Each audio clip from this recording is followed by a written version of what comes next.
The views and opinions expressed in the following program are those of the participants and do not necessarily reflect those of KSMQ Public Service Media Incorporated or its assigns.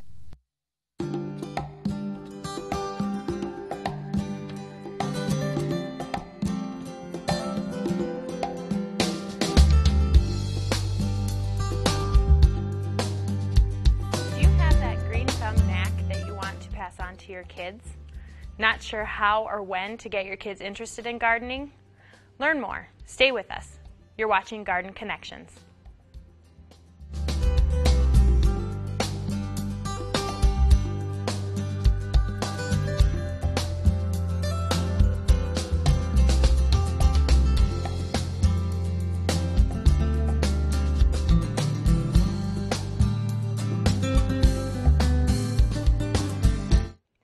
Welcome to Garden Connections.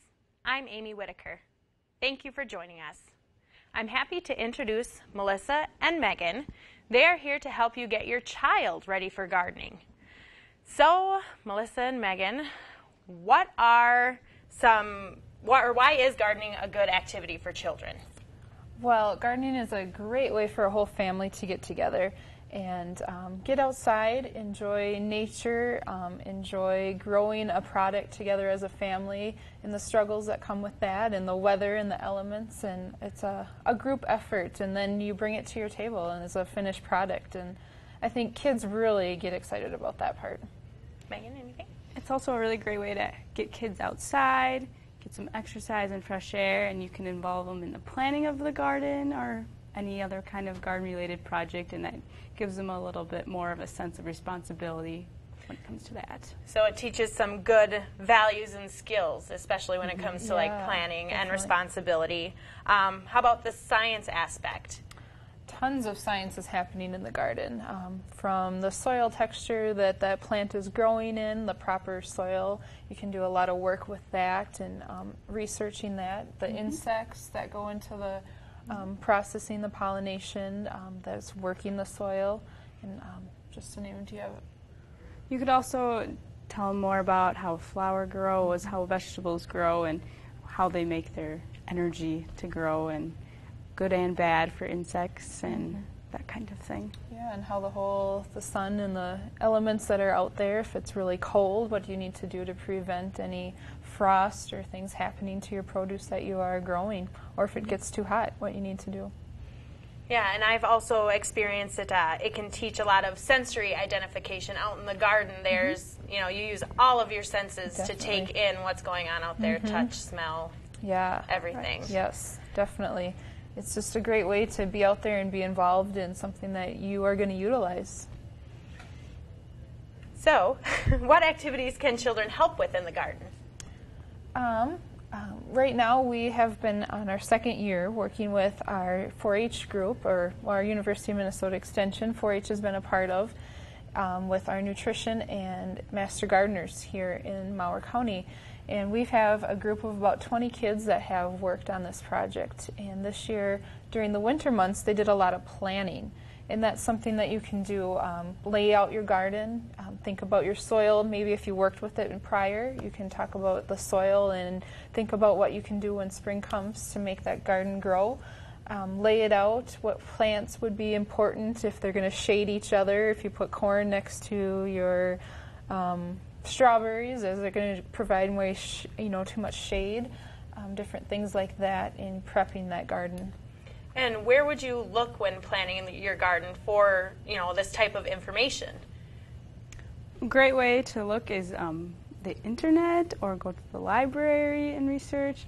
Also, it's always fun to stop at a garden center and ask these questions to somebody who does this for a living. So, and children really like to hear somebody else talk about it too sometimes. Not always the most fun to listen to mom and dad. It's like to get another nice to get another perspective. Yeah, that's a great way too. And we have great master gardeners in the county as well as other professionals. And I think kids can go out and shadow and hang out and see a garden that is successful. Sometimes helps get that excitement going too. Where do you guys get your seed and plants and stuff that you use? Most of our seed and plants are from our local county master gardeners. Most of them have greenhouses that they get their seedlings growing through the winter months and provide them to us during our spring when we're doing this project with our 4-H kids. We also have local businesses that help us to do some finishing products like flowers and different things like that. So you can definitely find resources all over for starting your garden. Oh yes, definitely. There's even neighbors that are doing gardens or have plants. And when you think of a garden, everybody thinks of the big garden, but you don't necessarily need that. There's that container garden and plants, and you only need a little space to have your produce. Find a neighbor that's let things get a little overgrown and is dividing Yes. and handing out. Yep. It's not hard to find. And you can just start small, and as you learn more and decide that you like it a lot, you can really go for a bigger garden if you'd like. Try new things. Yes, that's a good point. Don't start too large. So if mom and dad are new to it, they can start right along with the kids, and everybody can learn as they go. Yep. That sounds like it would be a lot of fun. After you've planned your garden and you're talking about getting towards spring and implementing it, what kinds of things can you involve your kids? Of course, the big activity we are doing on a weekly basis is weeding. I think all of us know about weeds. So that is something that you would be surprised. Kids really get into that, and they get very protective of their produce that they're growing. We have found with the kids at our 4-H or our extension garden, they really are out there and they are concerned about the weeds that are taking over and if they're going to get, prevent their produce from growing. We had a young gentleman that came across a tree when we were pre-planting, when we were prepping the garden, and he got really excited about that. So he took care of that every week and made sure that tree is continuing to grow. Unfortunately, it's hard to grow a tree, and so it hasn't made it. But just that excitement to let kids explore. We've really kind of stepped back as adults this year in the garden and let the kids take initiative, take that control of their garden, and as they're planting it, and if they find a tree they want to try to grow, it was a learning experience, and be there for that positive failure. And we, talked about how hard it is to grow a tree and what maybe in the fall we could do to start a different tree.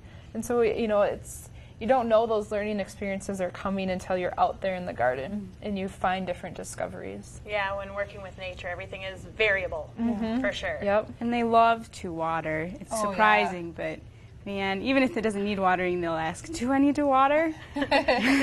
Sometimes you have to tell them no. But they just really enjoy having that feeling of knowing that that's their thing that they get to do. They also love digging in the dirt. The other week we just put in an old tractor tire and filled it with dirt and planted wildflower seeds, and I had a truckload of soil, and they unloaded the whole thing. They didn't want my help. They wanted to do it themselves. So they love to get dirty. Hey, and I hear getting dirty builds immunity, right? Yes, definitely, definitely. So definitely healthy to get out there and work with this kind of stuff. What about composting? Do you guys do much with composting? We have started last fall when we were done with our first year, started a compost pile. So, of course, there's not a lot going on, but we're starting to work with that and starting to explore the process of composting, and still learning. That's a learning process. As an adult, I really have enjoyed the garden because I'm always learning. We have master gardeners and other professionals that come and help us with our garden because it's an endless project. There's something new to discover.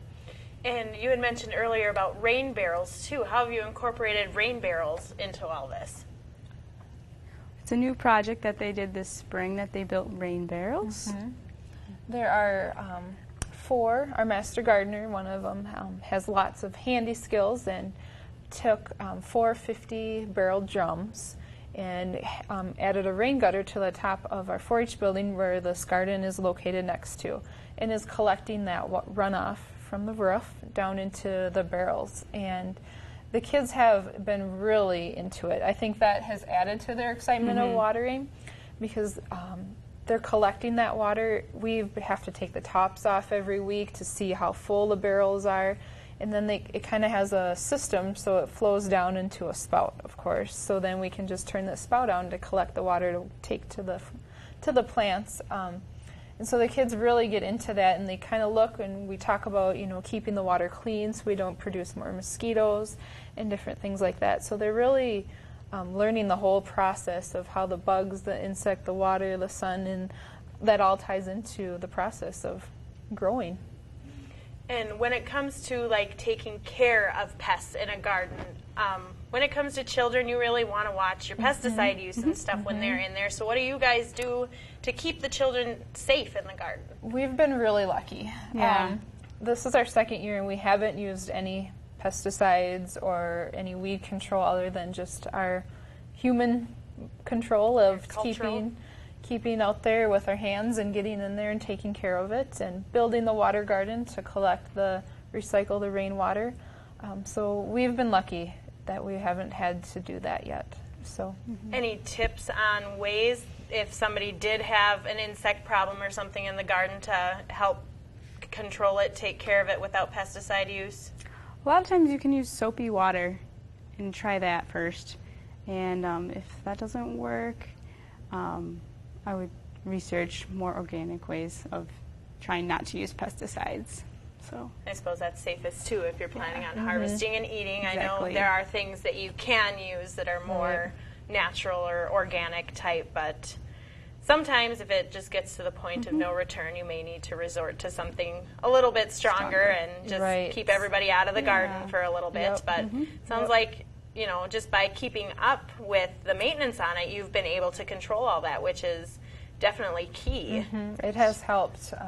Our master gardeners go out there a different time of the week and just kind of oversee the garden and make sure we kind of keep on top of those weeds, because sometimes once a week isn't enough. So we do have help, and we are all out there kind of checking on it throughout the whole year. And other than the garden itself, what kinds of other outdoor activities have you done or can you do to keep the kids involved in the outdoors, maybe not so much in the garden, but still with the garden? Yeah, each week from June through September, our garden, we have a theme we kind of base our activities around, and we're not necessarily in the garden. Of course, we're out there checking the produce, but there's the whole pre-stage of planning the garden and making that happen. Keeping a journal, a record book of the garden, has been a new addition to ours this year. And the kids go out there and, take a visual, come back, and whether they draw it or they might write it into a journal. And that way we can keep track, and hopefully by the end of our year when we're harvesting, we kind of know how things went. So for next year when we're planting the garden, we know how things worked, of course, and what to try differently for next year. So that's a fun activity that the kids have really gotten into this year. And every Thursday we usually have a session from 10 to noon. Sometimes we have extended days where we go from 12 to 2 also. And so far we've done things where it's a taste of camp. So if they were to go off to any kind of camp, we taught them some songs and games, did things like that. We also do wildlife activities, and one of the things we've done is do gourds for bird houses, and we plan on doing bird feeders in the future. And we also made little pavers, and you can paint them like bugs if you find the ones that are a good shape. And then with that one, we did a little lesson on ladybugs and their life cycle and how they're beneficial in the garden. So you can really kind of get into the wildlife thing if you want to, and they like that. Definitely. Yeah, so if you're a gardener that's actually on top of everything, which probably isn't very common, you can definitely bring your kids into some other activities that will teach about the garden as well. Where did you get your gourds from? Did you grow those last year? I believe our master gardener that brought them, she did, and she prepped them for the summer activities for the kids to do at the garden. So She had them dried, and then the kids had to clean them out. She already had them cut with the hole, and then they got to clean them out and paint them and let them dry. So they really enjoyed that. Yeah. Any other? Oh, go ahead. Oh, I was going to add, we also have a lot of nutrition that we add to our weekly program as well. We have a nutrition assistant that works with us, and she brings like tasting roots, the different leaves and stems that we're growing, and talk about how that all, is going to be coming from our garden. And as we start having produce, we've had lettuce available lately, a lot of lettuce, and we planted a lot of variety of lettuce. So the kids have been pulling that, and I know this week she plans to talk about salad dressing and what to be putting on your salad when you're harvesting it to eat at the table. So it's really a neat program that we've done in partnering with the 3 different entities here in Mountain County through the University of Minnesota Extension. It's been a neat program, and it's growing.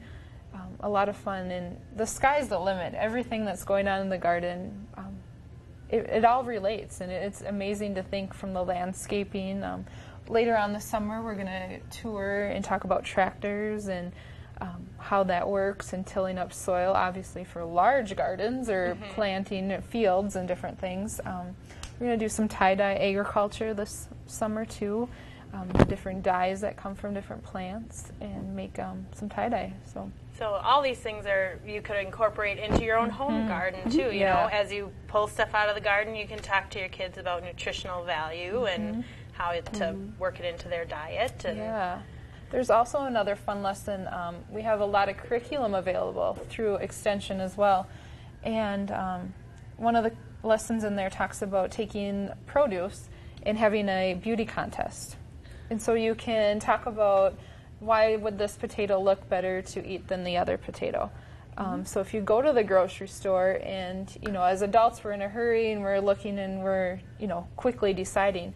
But if you can take that time to step back and let the kids look at the potatoes or the tomatoes, and if there's bruising, and have a beauty contest to talk about why would you buy this one over that one. So that's another activity you could do even in the grocery store if you didn't have a garden. And a great life skill too. I mean, it teaches a lot of, good eating habits, and just, again, responsibility. You're responsible for what you eat. And if you're able to buy one maybe that as an adult isn't that good, and they can take it home and try it and find out, I see why, that wasn't the best choice to buy that day. So there's a whole, life skills that you can build on. And I see you do have a few books here. These all look like they'd probably be wonderful books for parents if they could get a hold of them at the library or wherever. Which ones do you have here? We have our Junior Master Gardener books. We have Teacher's Guide, of course, that kind of helps us go through things a little bit more in detail. But definitely at home, a fun book would be the Junior Master Gardener Handbook. It takes you from the beginning all the way to the end. It has wonderful pictures in there, and it kind of has a little spot where you can say what day you completed this activity, a little check spot, and you can kind of work your way through it as you see fit. You can jump around, and most of the ideas that we get come right out of this book in particular. This has really been put together for use for programs like this. And the University of Minnesota Extension has them available on their website, or you can come to the Extension office in Mower County and we can help you get your hands on this. This is a fun one. Another one that's pretty similar to that is Down to Earth, Enriching Learning Through Gardening. And this is a little bit for older kids. I would say the junior or JMG is for all ages. You just kind of have to adapt, but this one's geared for that middle school age. And this really gets them into investigating, focuses in on a lot of the life skills and building up those at that junior high, middle age, getting them out there and finding out what's going on in the earth and the garden, the insects, and everything else that we had talked about. Food doesn't just come from the grocery store. No. Yes. You get them to look past that. Exactly. And if they really enjoy growing vegetables or any kind of produce, you can incorporate a lot of cooking into it. And that's always a good skill, so you don't get to high school or college and not know how to feed yourself or something like that. Or just feed yourself all the wrong foods all the time. Yeah. Well, it looks like you guys have brought an activity here tonight. What are we doing with potatoes? We are going to do a very fun activity tonight. This is an activity kind of based around floral arranging. So we are going to do a potato vase. And all you simply need is a potato. We took a whole potato before we started here and cut it in half to keep it so it stands upright. So it's not very fun for the kids if your potato is rolling around. What you need to do I'll have Megan kind of walk us through a little bit more, but they just need a half potato to set on the plate. We just have some straws that we're going to use, and we need our flowers as we get closer. We decided to cut the straws a little bit shorter and have various lengths. When you're doing a flower arrangement, it's kind of nice to have that depth, and you can talk a lot about symmetry and the color wheel and different things like this. This whole lesson could expand into 10 different lessons, I think. And it's also a fun way for kids to start exploring in probably a cheaper, safer way. If you have flowers out in your garden that you're growing or around your home, or maybe a neighbor has some flowers or the community has some flowers, this is something, you know, you don't even need to spend a lot of money on if you have a potato at home. All right. So our first step, we already kind of prepped it up here a little bit by putting some holes into our potato. When you do that, you add your straws, and we already had talked about how having an odd number in a flower arrangement is important, so we pre-cut this just for time's sake, but you could let the kids get into it with adult supervision. Of course, you know, you have to use your discretion. In working with the kids, you would know if you can pre-cut the holes or if the kids can actually handle that. I wonder if like a potato peeler, the tip of a potato peeler might be a little safer than a knife, definitely. So there we have our straws in place. And the next step is to simply get a flower, a stem. And you want to start with it longer, of course. It's always easier to start longer and cut shorter. I mean, you want to remove, like Megan is, the leaves from the stem. This will also allow for the flower to fit a lot smoother into the straw. And so you simply insert it in there. And while Megan's finishing this here, there's lots of different adaptions that we could have done with this. And due to the lack of time, an idea would be to add food coloring to the bottom of your plate where you would insert the water. That's going to soak up and run through the potato. And that's another experiment that's in our JMG guide. And you can see how color is absorbed through the pigment of the flower up through the stem. And kids really get excited about that. So having a white flower would be a way you could incorporate that and see how the colors are drawn up. And as Megan's doing, that's exactly what I would anticipate, you know, a youth that's trying this for the first time. You know, you have to be flexible, move straws around, and if you want to squeeze in two into one straw, she's being very creative. So the potato is actually going to end up being the water source for these plants. Right. Is going to help circulate that water up through the stem and through the straw. And ideally, a good way to start out, and we didn't have that here, we don't have a faucet here, but you would, if you could get some water down the straw a little bit, that would help start the process a lot faster. But I would put the food coloring down here at the bottom to watch that, and that would take about a couple days for that process to happen. A great flower to do that one on is a carnation. You can really see the color when you do those. Yes. So we can teach art skills too through the garden. Yeah, we didn't think about that one crafty earlier. Things. So this is where the imagination can take off, and you know, if you have a couple of kids in your family that are doing this, it's fun to see the different personalities come out. I know at the garden, sometimes the one you least expect to be crafty is the most crafty. Like Megan is here today, organizing our potato in a nice arrangement. And do one more. What other activities have you done or are you planning on doing? Let me see here. We did a fun activity with bugs and insects. We took some magnifying glasses and some sugar and went and found some anthills. And that is a fun project for kids because they're always investigating. I remember myself investigating anthills. So this way the kids we had sugar and we had a couple of raisins, I think, yes. And we had raisins and watched how the ants picked those sugar cubes up or the particles and how they could even pick up a raisin and carry it off. And so by having we just had cheap little magnifying glasses, and the kids could really see that ant was carrying it, and we could kind of move their homes around a little bit and watched how they would enter into their home, rebuild their home, and when they came back the next week, the ant hills were all back to perfect because we kind of got in their way. And it was really neat for the kids to get down there and investigate what was happening in the whole process that the ants are, working on. Harvesting and going around and talking about when you have a picnic, why it's important to clean up after yourself, and that recycling aspect too of throwing away your items. So if you don't want to bring them into the house, you don't want the ants coming in with you, and different things like that. So yeah, the life skills really tie into the garden.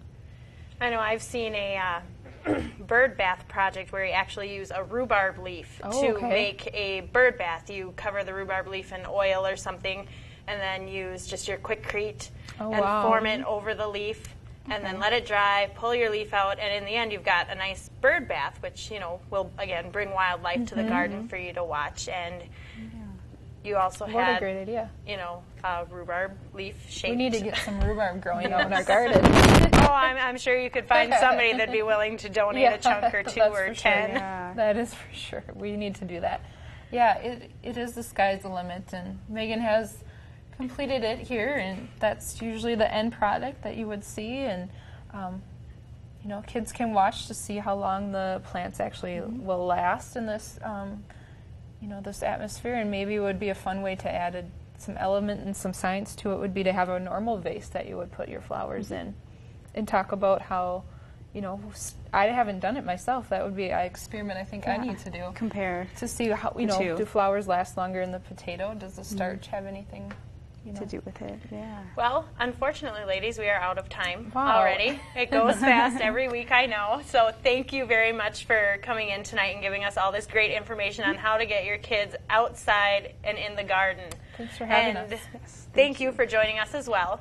Remember, for more information, log on to ksmq.org and click on Garden Connections. There you can find past episodes, read the blogs, and submit your own ideas. Again, thanks for watching us. Now that your space is on its way, tune in next week when we'll share more tips and talk shop about what's on your mind and in your garden. For everyone at Garden Connections, I'm Amy Whitaker. See you next week.